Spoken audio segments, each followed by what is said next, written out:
좋습니다. 저는 중학교 때 처음 교회를 왔다 갔다 하기 시작했습니다. 그리고 이제 고등학교 때 들어가서 어, 하나님에 대해서 좀 만나게 되고 알게 된 것 같습니다. 근데 예수님을 알게 되고 예수님을 만나게 되니까 제가 한 가지 병이 생겼었습니다. 많은 분들이 아마 경험해 보셨을 수도 있다라는 생각이 드는데 저는 자칭 거룩이라는 병을 알았습니다. 이 자칭 거룩이라는 병은 나쁜 말을 하고 나쁜 행동을 하는 친구들을 내가 멀리하는 거예요. 쟤 담배 피네, 쟤 욕하네, 쟤 네 가지가 없네. 이렇게 하면서 쟤랑 안 논다. 쟤를 멀리하겠다라는 거예요. 저는 처음에는 그게 거룩이다라고 생각했어요. 그래서 자칭 거룩이라고 저는 생각했었습니다. 담배를 피는 친구들도 누군가를 괴롭히는 친구들도 제가 학교 다닐 때는 굉장히 많았습니다. 그래서 저는 나는 하나님을 믿으니까 쟤들을 멀리할 거야. 쟤들이랑 놀지 않겠어. 쟤들이랑 완전 담을 쌓고 지낼 거야라는 그 생각이 제 머릿속에 있었습니다. 지금 그걸로 하면은 자발적 아싸가 되기로 저는 선택을 했었습니다. 그런데 시간이 지나고 지금에 와서 한 번씩 한 번씩 문득문득 과거를 되돌아보면은 그 부분이 너무 아쉽더라고요. 그 자칭 거룩이라는 그 병을 앓으면서 다른 사람을 밀어냈던 그때가 너무너무 아쉽더라고요. 속상하더라고요. 그때 조금 그 친구들을 밀어내고 탓하고 원망하고 이렇게 바라보는 것이 아니라 경멸하는 것이 아니라 조금 더 사랑스럽게 바라보고 예수님을 따르는 사람으로서 말과 행동을 보여줬으면은 어쩌면 그 친구들이 또 교회에 나오는 계기가 될 수도 있지 않았을까. 좀 아쉽다라는 생각이 굉장히 많이 들었습니다. 저는 그 당시에 자칭 거룩이라는 이름으로 또 세상에 사는 그 많은 거친 인간들, 나쁜 인간들이 교회에 들어오면 교회가 난장판이 되는 거 아닌가? 교회에 큰일이 일어나는 거 아닌가? 모든 사람들이 상처받고 난리가 나는 거 아닌가라는 생각이 있었습니다. 그래서 분명히 제가 데리고 올 수 있는 친구들이 있었지만 입이 험한 친구들, 행동이 과격한 친구들이 있었지만 차마 그 친구들을 교회에 데리고 오지 못했었습니다. 그래서 굉장히 마음속에 때로는 부담감이, 어려움이, 나는 어떻게 하면 좋은가라는 생각이 많이 있었는데 그런 때에 이 말씀을 제가 읽게 되었습니다. 사울은 아나니아의 순종을 통해서 예수님의 큰 은혜를 경험하게 되었습니다. 그래서 그 순종을 통해서 이 사울이 예수님을 바라보게 되고 예수님에 대해 알게 되면서 오케이, 나는 이제 유대인으로서 살지 않겠습니다. 예수님의 제자로서 삶을 살아가겠습니다 라고 생각하고 이야기하게 되었습니다. 세례를 받게 됐어요. 그리스도인으로서 새로 태어났습니다. 그런데 문제가 있는 거예요.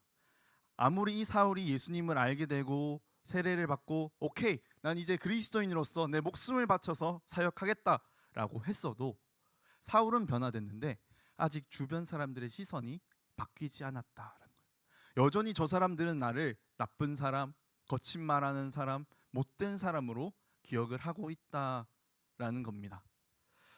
여러분, 때로는 우리가 변화되기도 했고 거듭나기도 했지만 자기 자신의 과거에 발을 묶일 때가 있다라는 겁니다. 어떤 사람은 제게 한 가지 이야기를 했었습니다. 전사님, 제가 분명히 나는 괜찮다 생각을 하면서 몸에 문신을 새겼었습니다 라고 이야기를 하는 거예요.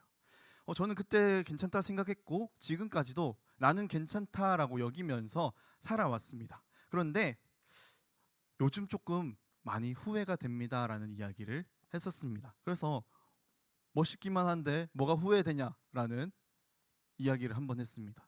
하니까 그 사람이 이렇게 이야기를 했습니다.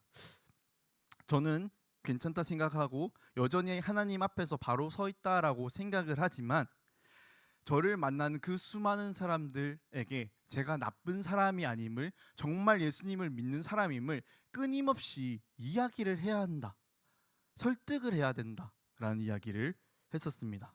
적지 않은 사람들이 이 문신에 대해서 어떤 행동이나 말, 언행에 대해서 가지고 있는 편견들이 분명히 있다라는 겁니다.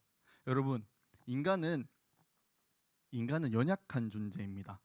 우리 눈에 보이지 않는 것, 내가 이해할 수 없는 것보다 내가 보이는 것, 볼 수 있는 것, 내가 느낄 수 있는 것, 남들이 그리고 대부분의 사람들이 옳다고 하는 것, 그리고 소문에 더 쉽게 흔들리는 존재가 인간입니다.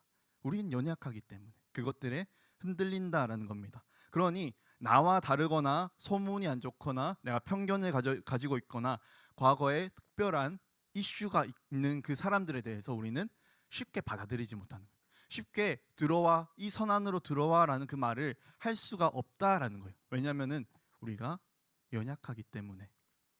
오늘 본문의 사울의 상황이 그랬습니다. 자신이 아무리 예수님을 만났다, 저는 예수님을 만났습니다, 저는 이제 그리스도인으로서 내 목숨을 바쳐서 살아갈 것입니다, 본인은 얘기했지만 주변 사람들은 전혀 그렇게 믿지 않았다라는 걸, 받아들여주지 못했다라는 겁니다. 26절 말씀입니다. 9장 26절 말씀 우리 한 목소리로 읽겠습니다. 시작.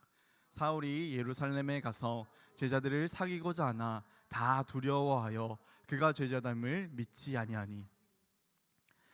예수님의 제자들조차 과거 그 사울의 그 모습을 계속 떠올리는 거예요. 제자들조차 저 사울 우리 죽이러 온 사람 아니냐, 우리를 큰 위험에 큰 고난에 빠뜨렸던 그 인간 아니냐, 그 사람이 예수님을 만났다고, 그 사람이 우리랑 함께 하겠다고, 뭐 속셈 있는 거 아니야? 무슨 의도 있는 거 아니야? 몰래 들어와서 분탕질 치려는 거 아니야? 라는 생각이 있을 수 있었다라는 겁니다. 과거와 그가 달라졌다는 것을 믿을 수가 없었다라는 거예요. 근데 오늘 말씀에서는 또 예수님께서 한 사람을 더 사용하신다라는 겁니다. 바나바라는 그 인물을 사용하십니다. 사도행전 4장 36절 말씀입니다. 우리 한 목소리로 읽겠습니다. 시작.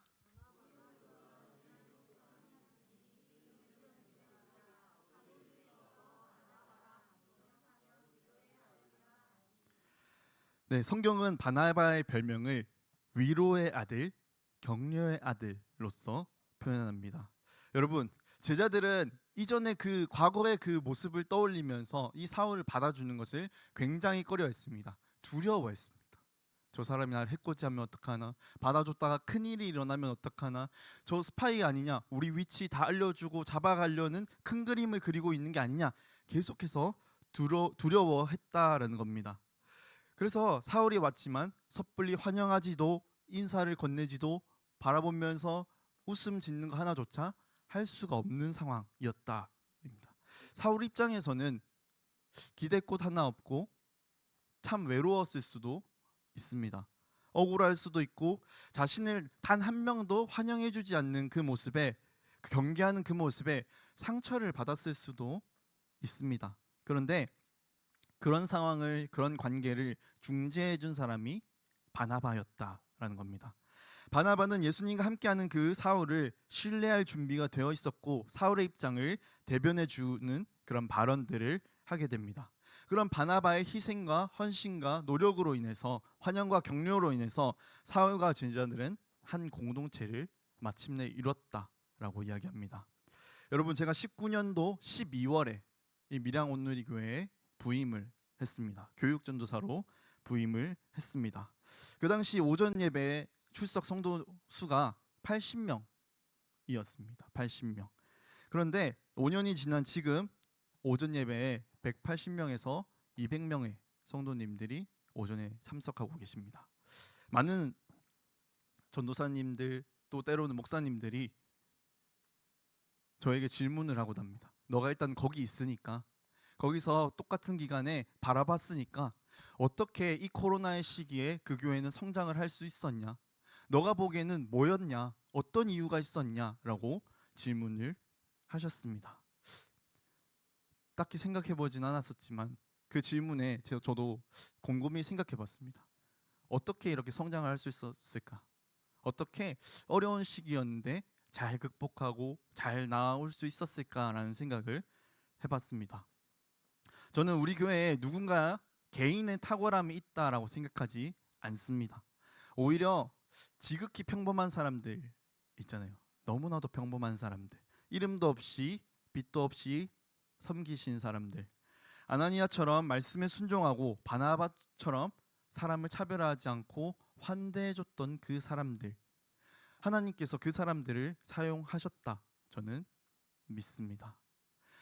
저는 하나님이 원하시는 교회의 모습이 이런 모습이다 생각합니다. 우리가 바른 교회를 지향할수록, 하나님께서 원하시는 그 교회를 지향할수록 자연스럽게 열매가 맺히는 것, 그것이다 라고 저는 생각합니다. 여러분, 중요한 것은 하나님이 원하시는 교회는 사람을 밀어내는 교회가 아니다라는 겁니다. 그들과 선을 긋고 나도 너희에게 가지 않을 거야, 너네도 일로 들어오지 마 하는 것이 아니라 그 선을 지우고 우리가 먼저 그들에게 다가오고 이곳으로 나아올 수 있게 손을 내밀어 주는 것, 그들이 함께 할 수 있도록 우리가 도와주는 것, 그것들이 필요하다라는 겁니다. 여러분, 개혁되어지기 전 교회, 수도원 시대의 그때는 교회는, 수도원은 사람이 없는 곳으로 갔습니다. 개인의 기도와 개인의 영성, 개인이 드리는 찬양, 개인이 드리는 예배가 너무 중요하다 생각해서 그들은 사람이 없는 산으로 갔습니다. 그런데 개혁되어진 교회, 지금 우리가 몸담고 있는 이 개신교는 반대라는 겁니다. 그곳에서, 산에서 내려와서 이곳에서, 이 도시에서 예수님을 전하는 사람들이 지금의 우리들입니다. 여러분, 저는 소망이 있습니다. 이 도시에 있는 우리들을 통해서 이곳에 하나님 나라가 이루어지는 것입니다. 우리는 이 도시에서, 이 밀양 땅에서, 이 나라 안에서 예수님을 전해야 되는 것입니다. 우리는 7월 7일 홈커밍 데이와 새가족 초청을 같이 준비하고 있습니다. 여러분, 아나니아와 같이, 바나바와 같이 우리의 섬김과 헌신으로, 준비와 기도로 나아갔으면 좋겠습니다. 여러분의 순종과 섬김을 통해서 이 교회에, 이 밀양 땅에 하나님 나라가 이루어지게 될 것입니다. 여러분, 예수님이 원하시는 교회는 아주 특별한 능력이 있는 사람, 그 사람이 있는 교회가 아닙니다. 모나지 않고 흠이 없는 사람만 오는 그런 교회가 아닙니다. 아픈 사람, 상처가 있는 사람, 너무너무 외로운 사람, 어쩌면 여전히 죄악 가운데 있는 그 사람도 예수님께서는 이 자리로 나아와라, 초대해라 말씀하고 계십니다. 여러분, 우리가 이 악물고 노력했으면 좋겠습니다. 너무 불편하더라도 이 악물고 그들을 버텨내주고 참아낼 수 있는 공동체가 되었으면 좋겠습니다. 주님이 원하시면 내가 때로는 원망하는 그 사람일지라도 우리가 받아줄 수 있는 공동체가 되길 소망합니다. 우리 주님께서는 서로 걱정하고 서로 보듬어주고 함께 해주는 그 교회를 꿈꾸고 계십니다. 우리 그 소망 가지고 함께 찬양 드리도록 하겠습니다. 주 안에 우린 하나,